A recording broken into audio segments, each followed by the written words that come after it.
Picture of George walking through someone's flowers. Yeah. Okay. We're rolling. Keep rolling. Rob?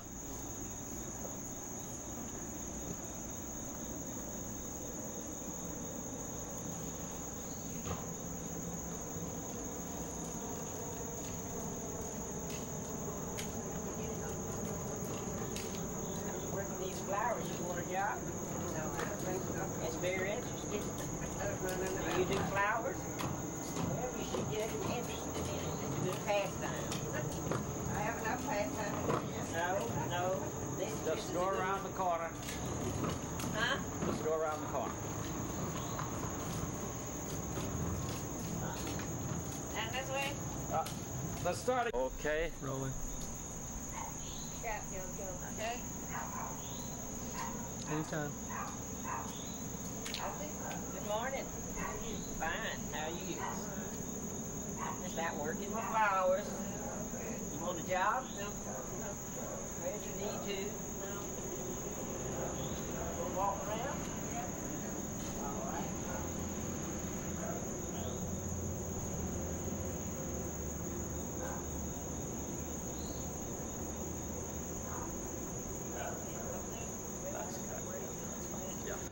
Yep. Just wait a minute, but is Rom ready? You ready, Rob? Okay, go.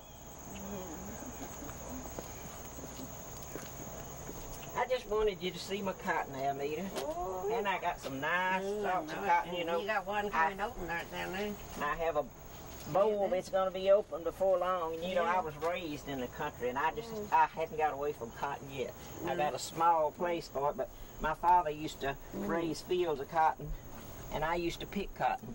So since I can't pick cotton, I'm raising it to go in flower arrangements. And when I get these bowls, when they're open, I will take this stalk of cotton and I'll mix it in with silk flowers, and I'll make a beautiful table arrangement. Sure will. So, and the bowl that's opening is right in there. almost, it'll be open in a few days. Yeah. Mine's open a lot more than that one. I got one on the other side, and it's open more than that one. You do? It's on the other side of the house. About how long does it take from when you plant it to when it... Well, let's see, I planted in April, and so this is August, and it's supposed to open up in September. But I don't know what happened to it this time. Could be the heat part of the growing Probably season. so, yeah. Okay, Jamie, let's just pick up, and we'll go to and get a close-up on her bowl around the corner. I'm glad you came over. I wanted you to see my cotton. I have a bowl fixing to open, and as I told you a long time ago when we were talking about cotton, you know I was raised in the country, and my daddy raised a lot of cotton, and I used to pick a lot of cotton. Yeah. And so I'm real proud of my stalks. Once you get in the cotton business, you never get out.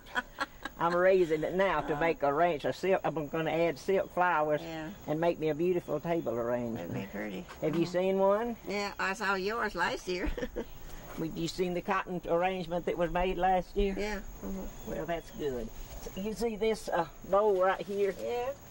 Now, this cotton was planted in March. But no, I thought it was March. Mine was planted in April. And today, and that's September. I mean, it's August. I'm getting ahead of myself. You know, I talk too much anyway.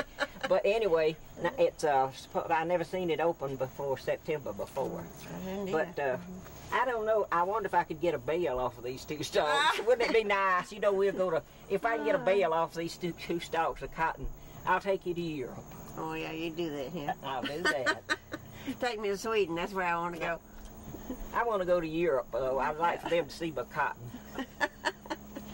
Well, Sweden, they don't know what cotton is over there either. I'd like to go to Sweden. Well, I tell you, if I make enough off these two stalks, we'll go to both places. Okay. We'll go to Sweden and Europe. All right. And I'm so glad you come over where I could show it to you because I'm real proud of it. I used to pick it, as I said, and got too old to pick it, but I'm not too old to grow it. Okay, cut. Rolling. Ready, Rob? Okay. I like the bell. Sorry. Oh, well, my bowl of cotton's open wider than yours, see it? I know it. I think you beat me a little bit on the cotton, but at least my stalks are the largest. Oh, yeah, yours is bigger than mine. I think my stalks will just put yours in the shade. It probably will. But anyway, it's cotton. Yeah. What are you going to do with yours when it opens? Let you make me arrangements. Oh, it always falls back on me. Well, I don't know how. And you do. You worked in the florist one time. Well, that's good. Well, I did work in the florist. I got 2 bowls right there, and 3 or 4 here, and more on that one. Well, that's nice. I think your cotton is real nice, and I enjoy looking at cotton. Like I'm glad you invited me over to see it because I really like it. Yeah. I was raised in a right. Okay. Now, I'd like. Let's go back. Can I do this? Yeah. Yeah, that's nice. Rolling whenever you're ready. Okay. So, Ms. Erickson, I want you to tell your friend here about when you were when you had the first radio. Just say, well, we had the first radio in the mill village and so forth. And you're talking to her. Yeah. Oh, my daddy bought the first radio, I reckon, in East Newton when we lived down there. And everybody in the village would come on weekends, and when the Grand Ole Opry was on, we had a big old horn that was connected to the radio, and we set it in the window. And they'd just come and sit out in the banks and on the yard, on the ground, everywhere else, and listen to the Grand Ole Opry till late to midnight. And then when there's boxing on, I used to have boxing on, and they'd do the same thing then, and we just had company all the time. Way back, I don't know what year it was, but we lived on the mill village at that time. I can imagine it was about 1931 or 2. No, it was later than then. It was in the 20s. I don't know exactly what year because it's before Wayne and Henry and all of them got married. My sisters and brothers and all of them got married, and they married in 1927. And it was just before they all got married. Well, it was nice that you had the first one. Yeah, well, they said we had the first one when my daddy bought it. Did you enjoy all that company that would be at your house? Well, yeah, except I didn't like for them to stay at midnight because I'd get sleepy. I know what it was. I know what it was. You was afraid you'd have to fix lunch for her. I might have to fix breakfast for her. Well, that would have been good. You could give them some East Newton water, and they never would have left. They'd always come back. Well, they all lived at East Newton, so they had plenty of water. Well, that's why they were there. The people that lived at East Newton never stayed anywhere else because the saying was, if you ever drink some of East Newton water, you'd never leave. Yeah. So how did you get away? Well, I'm married. You waited a long time. I know it. I was working at East Newton Cotton Mill when I got married in 1953. And then I went up north. Well, that was a nice place to go. You married a Swede, didn't you? Yeah. That's the reason I said I'd like to go to Sweden. Well, I'll take you to Sweden when I go. Okay. Could you tell about what you did in the mills together? Oh, I run my Universal Winders. That's what mine was called, and hers was called Foster Winders. But we was all in the same department, you know. And she'd run cones mostly, and I run what they call tubes, you know, on mine. And we had a knotter that we wore on our hands that tied the knots, you know, and we'd mash it down with that hand like that, thumb rather. And it was fun, because that's the only way we had to make it a living on then. Tell us about some of the things you did in the mills to have fun.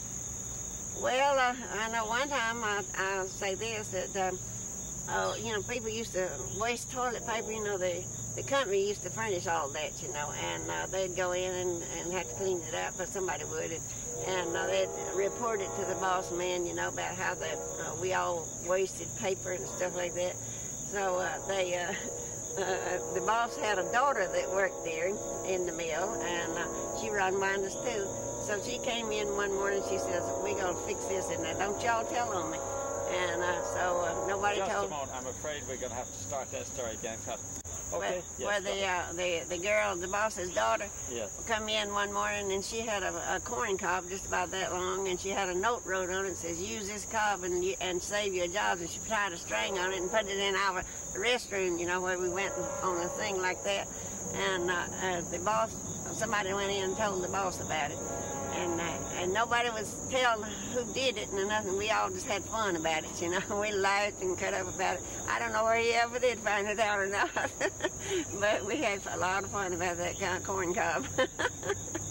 You were working in the mills when this big strike happened. Yes, and I went in to work one morning and had to come back home because all the people from Newnan and Arnco and I don't know where all of them come down that way and they shut down the mills because they didn't want no disturbance and no fuss and nothing like that. We better stop. I'm sorry.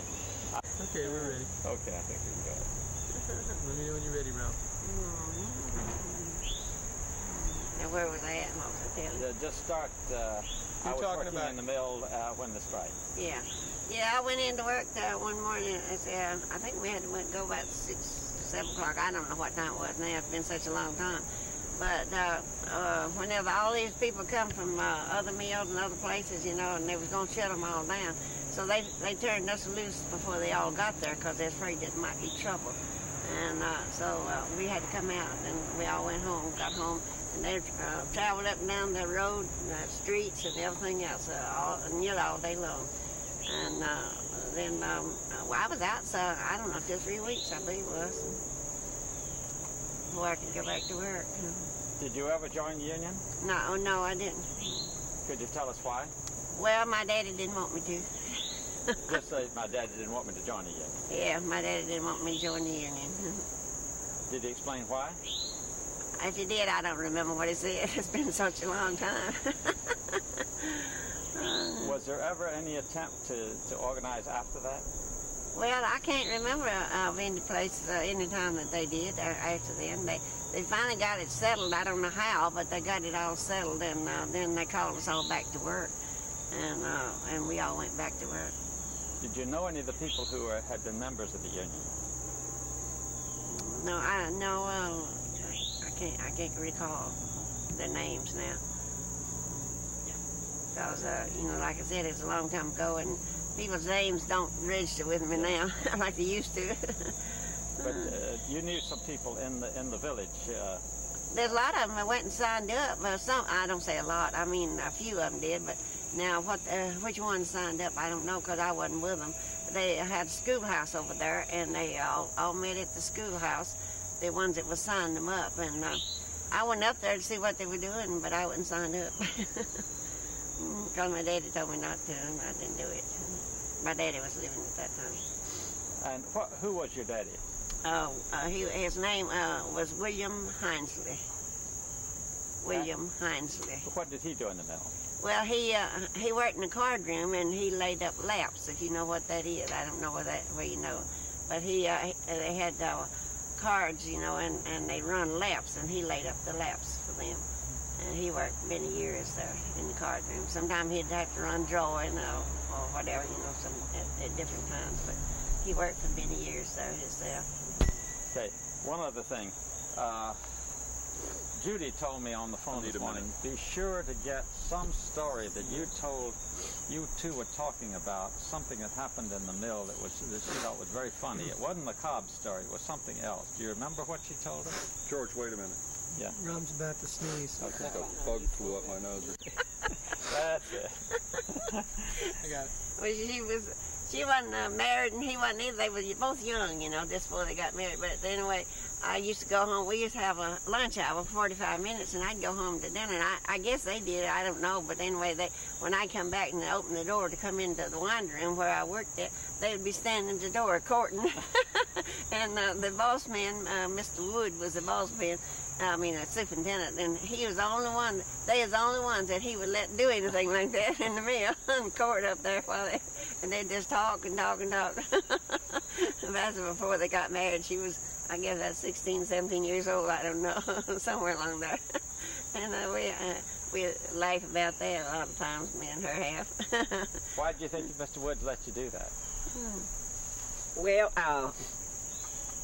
I don't know.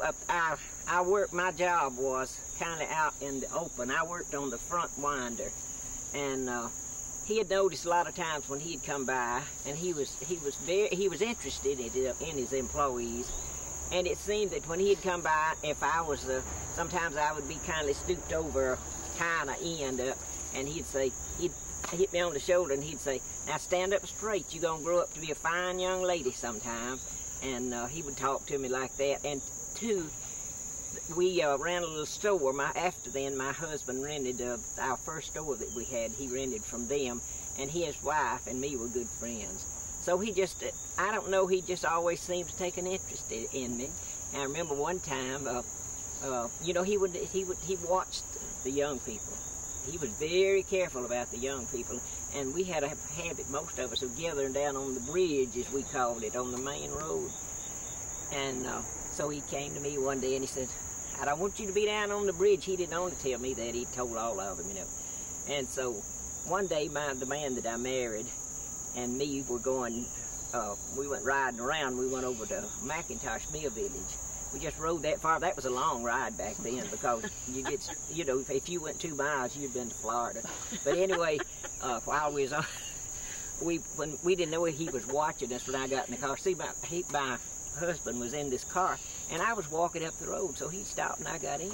And when I got home, I told my parents that I went over to McIntosh. I had an uncle and aunt lived over there.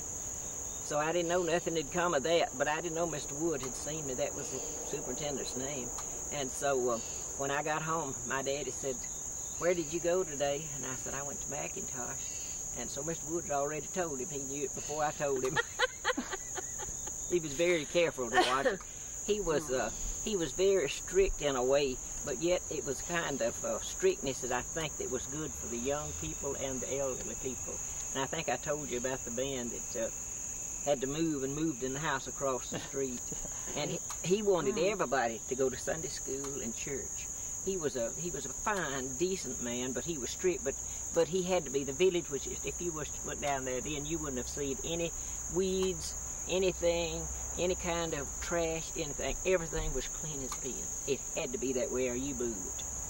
Wasn't he superintendent of Sunday school too? Yes.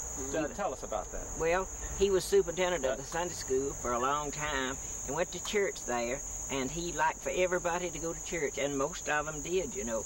And then usually after he died, and well, after he gave up that job, I think he was a diabetic. I think it was the reason he had to give up that job.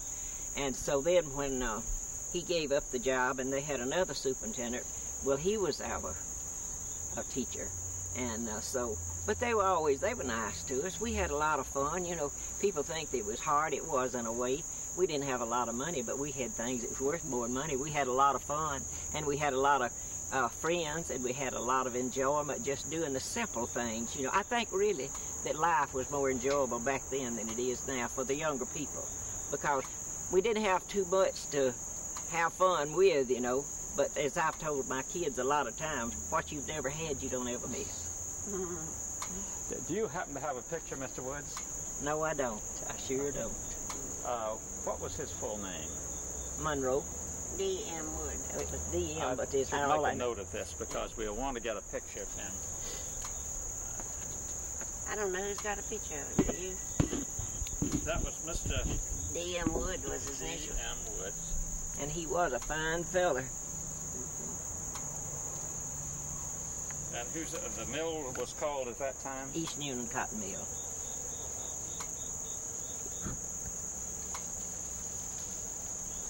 And this was in the 1920s? Somewhere along there, yeah. Okay, I'm sure the librarian, who's been very helpful to us, you know, the library, local librarian here, can probably find that for us. So we would like to cut to a picture of him at the time. Good. Okay, that's it. No. That's it. Okay. And everybody in Methodist and Baptist, regardless, went to the same Sunday school. And start again. You say Mr. Wood had a Sunday school. No, we had one, and we had a woman teacher, and Miss Tommy Breed was her name, and she's dead though, been dead for a long time. And there was 90 young girls in that class, 90 pupils in that class. They were all out of the mill. We all lived there on the mill village. Some was Methodist, some was Baptist, because we all went together. It didn't matter. We just went to church and didn't even think about what denominations it was. I was the best looking one there. Okay, good. That's it then. Thank you. Oh, there comes a car in. We don't have a whole lot of cars, but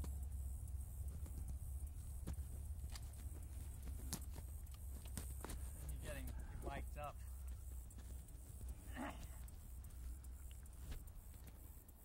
They like like me to try to hide these things so they don't. Yeah. Okay, that should be okay. Are they comfortable? Are you comfortable? I don't even know I've got it on.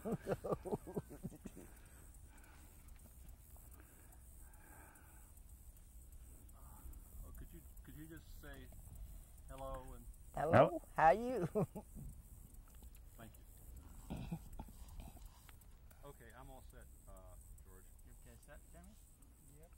Okay, Mrs. Gosset, I want you to tell the story about Mr. Nixon.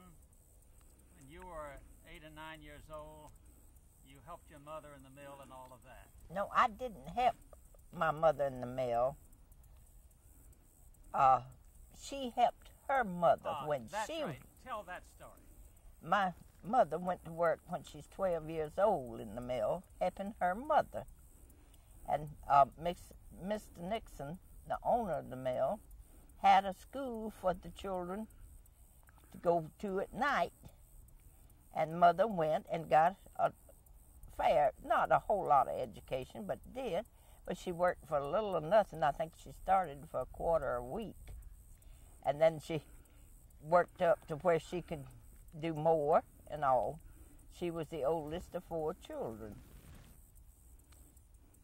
And how did she learn her job? By helping her mother. See, back then, the children, as soon as they got able to help, the people was on production, you might say. And the child got old enough, they'd go in and do just a little bit to help the parent. The parent got a few cents more an hour by producing a little bit more. And they learned to trade that way. They wasn't hired in for training, they learned it through their parents. And then when they got enough training enough, they'd give them little jobs. Now I heard her mother say that first when they took her in and she got to where she run part of the job, they paid her 25 cents a week. Now there was something about your mother nursing. Oh, my mother, when she had a baby, she would nurse. She'd either come out and go home and nurse the child, or we'd take it over to the mill. She'd come outside and nurse her and go back to work. And we did have a grandparent that would kind of looked after us some, and neighbors all helped with the children. And then Mr. Nixon had the nursery, we could stay in it some. And it was he was one of the better owners of a mill that he tried to take care of his family, and we did live in a company house, but we were fortunate than most of them. We didn't owe quite as much as most of them did to the company, where they didn't take all Mother and Daddy's pay. But most of them owed so much money to the company, and the company stores are so high that they couldn't get out of debt, so they never drawed a paycheck. In other words, they get an envelope stating so much paid to the company store, and the balance of what you still owe.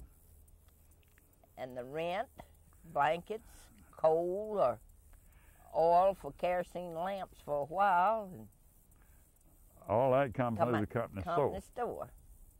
Now, where was all this happening? On Wells Street in Atlanta, Georgia, just off of Stewart Avenue. What was the mill? Atlanta Woolen Mill. Now, talk about the woolen mill and the cotton mills. I believe you said they're different. Oh, yes. Well, you see, you only had 2 woolen mills in the south at that time. All the rest of woolen mills in the north. And I think the pay rate was just a little bit higher. Although the pay rate was awful low before the wage and hour bill went in, because 55 hours a week, 10 hours a day, they run 2 shifts, 2 10-hour shifts, and on Saturday they run 2 5-hour shifts. And the pay rate, I forget what it is $4.60 or $4.80 a week. Not a day now, that is a week. In September the 33, the NRA come in, wage and hour bill. And they had to raise the people pay 33 point something cents an hour. I made 13 something a week for 40 hours. So that's when they went on 24-hour shifts, had to go 3 shifts, keep them paying overtime and quit out Saturday work. And the first 2 weeks, on Friday they paid on Thursday, and the first 2 weeks payday that they got after wage and hour bill, nobody hardly showed up for work because they had so much money they didn't know what to do with it. They got $13 and something. They hadn't been getting $4 and something. You can see them out on the railroad tracks, big railroad tracks. These fellas sitting out there playing cards and shooting dice. The boss up in the window hollering out there begging them to come in to work. You need something to start up the machinery. They wasn't about to come in there. They had so much money. They just had after a few weeks, they began to realize they could use the money going to other stores and buying clothes and things like that. But the first 2 weeks, they just had so much they didn't know what to do. You can just imagine 3 times the pay you've been getting overnight, you might say. Well, now, when did this start to stretch out? Talk about that. Huh? The stretch out. The what? Stretch out. I don't know just exactly which one. I don't mean what you mean by the stretch out. When they started speeding up the machinery and giving you higher minimums. Well, I don't remember that we had anything like that there in Atlanta woolen mills. The jobs stayed the same. Your requirements was the same. Where the production was before, it was, well, most people, production is such a high, just few of them can make any premium, what we call a premium. A few of them would make it. A lot of them would go under, but the wage and hour made them bring it up to that scale thing. But did that cut out people who couldn't keep up? No, it didn't. As far as I know, it doesn't affect anybody anyway, except they started getting more money than they ever heard of. Now, you told us something about the kids being able to come in and help their parents before, but afterwards they weren't allowed to come in the mills. No, that's right. In other words, she had the experience. I didn't grow up in a mill town. But I did. She did. But I've heard so many stories about it from the people working there. When I went to work there, the children wasn't going into the mills. I didn't work in the mill before I was married. But very few of them went in fair young, but you still had to go to school some. So they got passed law that you had to be sold before you keep you out of school. And I think that's when they quit having the children in the mill. When the laws and the... But back then, even the farmers, in the fall, their children would go to school. They worked harvesting, picking crops and stuff. And they passed a law that you had to go to school until a certain age, and that's when I think they quit having the children in the mill. Now, could you talk about George? Let me change the tape. Okay. Okay, just a moment. Just to add another tape.